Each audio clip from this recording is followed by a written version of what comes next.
محمد داوود اندام سروکتیا انا کسی حز دکم خیراتی بری هرتشتی چی بیجی که سر خازم سر براستی او داری هاتا گرتن او داری چه ضرر دیگه روجاوای کردستانی تمام يعني جدوفه ملت ما مالك نما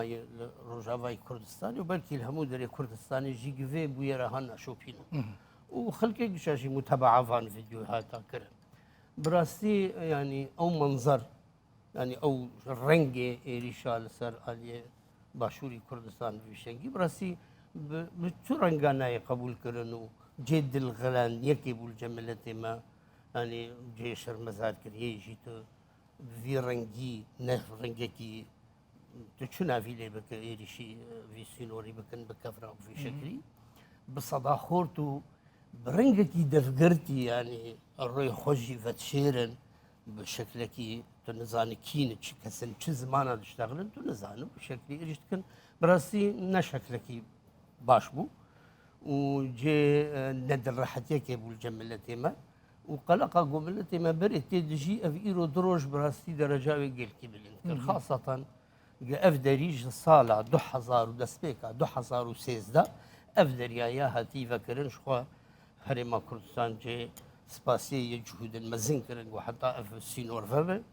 يعني تشكا قملتي ما تد نفسها خدستين افدري لجيه كيدتنا نا نظام سوري نا الاليه التركيه درك كيدتنا افشكا هان قو امتد نفسها خدستين همو احتياجات ملتي ما همو احتياجات ملتي ما براسيد في دريرتي تشج درمانا بتشج بازرقاني بتشج شنو هاتني بتشج هفديتني يعني لا انجمرتن احتياجاتي روج افاي كردستان اف سينورايا تامين دكه حمول سر فيداليه حمول سر نتني افجي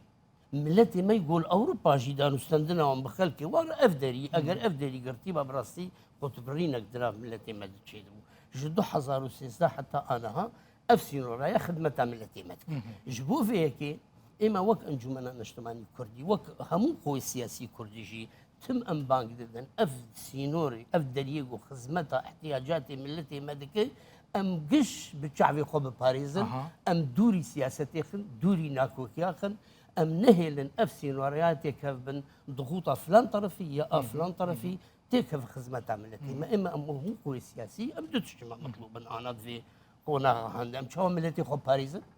ام شو خدمتها في ملتي لكن افا غونيفي كوتشبر بوي جنيفي ديجي كوتشبر لبه اف سينورايا اليكار في دري اليكاري قلكي مزن كرد استقرارا خلكي مدهري مد قرتنا في دري براستي بري مدد ديواركي قرتي او ايرش بون سببك اف دري ورا قرتن يعني كاك نعم اف يعني نجاركي اف نجاركي اف جوانانا ايرشي سينور دكن جوان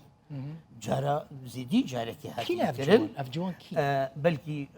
في جاري جهمو جارا خرابتر بو قد خستن درباسي ويالي بلو كفرا وآلا خل سر ساري باشور البراسي بتشتكي نجد الراحتيكي أسباور دكم نتني الجم قوي سياسي الجم ملتي متني الجم همو قوي سياسي بما فيها حتى قوي دنا في إدارة جي ونجد الراحتيكي بالجمالة أف جوان مع الأسف يعني أف زيدي صالك خاصة كاري وانجلكي دجوار تربوية يعني نلسل مسألة سينور تنيخ ضخبة يعني أنا رفاندنا صاروكا إيش كرنا اعتصاماتي السلمي إيجو خلدا خوازا مطالب خدكن چه كم جوينات چه دب إيريشي وان جوينات كن بدارا بلي خستني باحترام نزان نأفجن نأفي اختياري يا أف خورت إيريش تكن ولي خستني دكن مع الأسف قشي دفقرتينا قشي دفقرتينا بزمانا شي ناشتغل تنزان شكاسي أف كسانا زيدي جاركي افانكاري خراب دكن وك انجمنا نجتمعي كردي وك احتراف ديني سياسي زيدي جاركي مش بر برسي اداري شهبالي خوي قسدي مبوتي اف جوانانا كاري خراب دكن افريانا نابن بفي شكلي بردوام دكن يعني اف اللي فقرا وانتنا هركز دبيجي نتابعي ادارينا نتابعي بهيدين نتابعي فلان تشكين تمام اللي فقر كي او بخولي فقرا خود الدين نشاندان قفا آلي بكا كهلدن سورة عبد الله او جلان او دبيجن د شعارات خو هلدن اما ام بكا كانوا يعني ناکۆکە باشە وێت چ ببە يعني کاک؟ مسألة هەنێ بڕستی بەرێ مەدەدە جین خراپ آها ئیدارە هەیئانە بە هەموو مکەویناتی خۆی تێدن بە ئەحزابێ خۆی تێت بەشدارن ئیرۆ بەرپرسن جوابەکێ بدەن کاریفان جوانەوێت کومسەکن و بەری بەدەم کوێ مثلا گرتنا دەری نە سیاسیە ینی يعني أنا شلو أنا بكارتين يعني يعني ما دام ناسنما خود دل ناس كرن دخوازن ناكوكي خويلو كردستان إيرو ناكوكي باكاك الكردستان مع الأسف بكن مسألة بضغطي بكن ما كردي سوريا وقضية كردي سوريا بكن رهينة جبو ضغط بكن وأن ناكوكي وێت چ بە هەون دکارن چ بکن وەکە ئەنە کەسێک مثل دەری هاتە گرتن مەدی دەری تەمامی هاتە گرتن زەرارەکە مەزندگ هێ ڕۆژاوای کوردستانی توژی دبێژی عەبدولکەریم ساروخانجی دبێژە زەرارەکە گەلێکی مەزندگ هێ ڕۆژاوای کوردستانی وێت چ ببێت دەما پێش هەون دکارن مثلا ئەنە کەسە ڕۆلەکە چاوە ببینن يعني إدارة بخو بيديشها يعني أو شو بيديشن ليش بيديشن سبي خلقوا جوان بخازن وضعيات شينا يعني بدي حلق جرب بيديتن يعني إيمان تشتي أساسية أم دبيش سينور دبي دركفش ناكوكي سياسي جامل أطرافات ناكوكي بكك الكردستان عراق كردستان عراق أو إقليمك هرمك قانونك وهي إدارة وهي أم قش وكردستاني أم دبي احترامه في إدارة وفي قانون وقال أو شيء خزانة خلافات هن مشاكل وانا أو كان حل بكن ما كردي سوريا دوري فان خلافات دوني فان مشاكل خن قطعا أم خدور دخن أوجي نين النار ما إما مشكلة ما الويدا كين أم كردي سوريا بيادة غيري بيادة أم أنا كسب أم كردي سوريا أم كان المشاكل وناكف النافا ناكوكين نافرا باكاكي وبارتي ده أم نكف النافا أو أم دبجين إدارة هريم أو معني يبخوا وما دام بكك موجود الفيدا أوجي أم جيجي تخاصمش هر كسي تخاصم احترام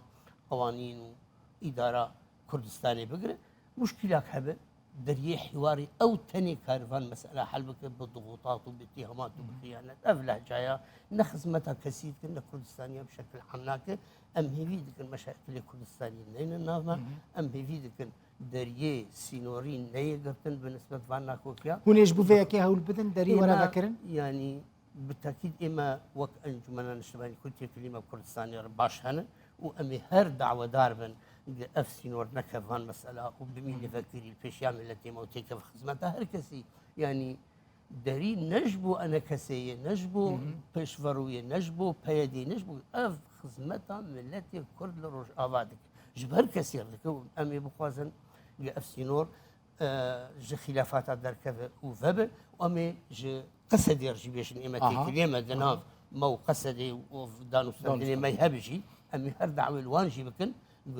انه اوجي دورة خبليزن فان مسألة حل بكن تشتي قوتن نكونا فدقن افانا اف امورانا بفيرنجي قضية تعقيد دكن حلناكن دريه حواري ودانو سنتين كفيلة هاتش الحل بك باسلوبك ديمقراطي باسلوبك براتيكي حل قال لك كيس باس مالتا افا نعمة داوود عندما سلوكتية دستر السلوكتية انا كسيمي فانا زور باس